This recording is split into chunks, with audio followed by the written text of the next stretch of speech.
Hi guys, welcome to shruthiskitchendubai. நம்ம இன்னைக்கு இந்த வீடியோவில் ஹெல்த்தியான சத்து மாவு வீட்டிலையே எப்படி ப்ரிப்பேர் பண்ணுறது அப்படின்றத பார்க்கலாம். எனக்கு என் அம்மா தான் சத்து மாவு ப்ரிப்பேர் பண்ணி கொடுத்தாங்க. ப்ரெக்னன்சி டைமில் எனக்கு இது ஒரு மார்னிங் பிரேக்ஃபாஸ்ட்டாகவே இருந்துச்சு. ரொம்ப டயர்டாக ஃபீல் பண்ணும்போது இதுதான் நான் செஞ்சு குடித்தேன். ரொம்ப நல்லா டேஸ்ட்டாக சூப்பராக இருக்கும். ஸ்ருத்திகாவுக்கும் ரொம்ப பிடிக்கும். ஃபஸ்ட்டு நம்ம சத்து மாவு எப்படி ரெடி பண்ணுறதுன்னு பார்க்கலாம். சத்து மாவு ரெடி பண்ணுறதுக்கு ஃபஸ்ட்டு நல்லா அடிகனமான பாத்திரமாக எடுத்துக்கோங்க. இதில் நம்ம ஒவ்வொரு இன்க்ரீடியன்ஸுமே ஆட் பண்ணி லைட்டாக அதை ரோஸ்ட் பண்ணிவிட்டு அதோட ஸ்மெல் வரும்போது நம்ம ஸ்விட்ச் ஆஃப் பண்ணிவிட்டு வேறு ஒரு பிளேட்டில் நம்ம ட்ரான்ஸ்ஃபர் பண்ணி வச்சுக்கலாம். இதுதான் ப்ரொசீஜரு. ஃபஸ்ட்டு இன்க்ரீடியன்ட் பச்சை பயிறு 1/2 கிலோ.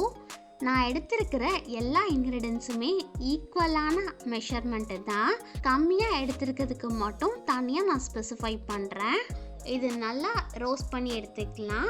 இதோட ஸ்மெல் வரும்போது நம்ம இதை அப்படியே வேற ஒரு பிளேட்டுக்கு சேஞ்ச் பண்ணிக்கலாம்.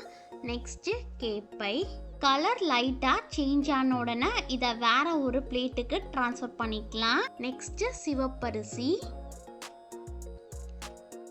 நெக்ஸ்ட்டு மக்காச்சோளம். இதை ரோஸ்ட் பண்ணும்போது லைட்டாக டப்புன்னு வெடிக்கும். அந்த டைமில் நம்ம சேஞ்ச் பண்ணிக்கலாம். நெக்ஸ்ட்டு வெள்ளை சோளம். நெக்ஸ்ட்டு ஜவ்வரிசி. நெக்ஸ்ட்டு கம்பு. நெக்ஸ்ட்டு கோதுமை. நெக்ஸ்ட்டு வேர்க்கடலை. Next oats. Next soya. Next barley அரிசி. நெக்ஸ்ட்டு பொட்டுக்கடலை. நெக்ஸ்ட்டு திணை. நெக்ஸ்ட்டு கருப்பு உளுந்து. நெக்ஸ்ட்டு கொள்ளு. நெக்ஸ்ட்டு ஒயிட் சென்னா தால். நெக்ஸ்ட்டு முந்திரி, பாதாம், பிஸ்தா. இது 3 ஒன்று சேர்ந்தே நாங்கள் மிக்ஸ் பண்ணிக்கிட்டோம். இது கூட ஏலக்காய் 1/4 கிலோ அளவு எடுத்துக்கோங்க. நெக்ஸ்ட்டு ஓமம். இது ஆப்ஷனல் தான். உங்களுக்கு அந்த ஃப்ளேவர் பிடிக்கும் அப்படின்னா 1/4 கிலோ அளவு ஆட் பண்ணிக்கோங்க. நெக்ஸ்ட்டு அவல். நம்ம ட்ரை ரோஸ்ட் பண்ண எல்லா இன்க்ரீடியன்ஸுமே இந்த மாதிரி பேப்பரில் ஒரே மாதிரி ஈவனாக ஸ்ப்ரெட் பண்ணிவிட்டு பேனுக்கு அடியில் வச்சாலே போதும். ஒரு 1/2 ஹவரில் நல்லா ஆறிடும். நல்லா ஆறினதுக்கப்புறம் இந்த மாதிரி ஒரு பாக்ஸில் நம்ம ஆட் பண்ணிவிட்டு இதை நல்லா மிஷினில் கொடுத்து நைஸாக அரைச்சி எடுத்துக்கலாம். நீங்கள் வீட்டில் மிக்ஸி ஜாரில் ஆட் பண்ணி அரைச்சிங்க அப்படின்னா கண்டிப்பாக சலிக்கணும். நாங்கள் மிஷினில் கொடுத்து அரைச்சதுனால சலிக்க தேவையில்லை. இந்த அளவு நல்லா ஃபைனாக சலிச்சு வந்துடும். இதுதான் கரெக்டான கன்சிஸ்டன்சி.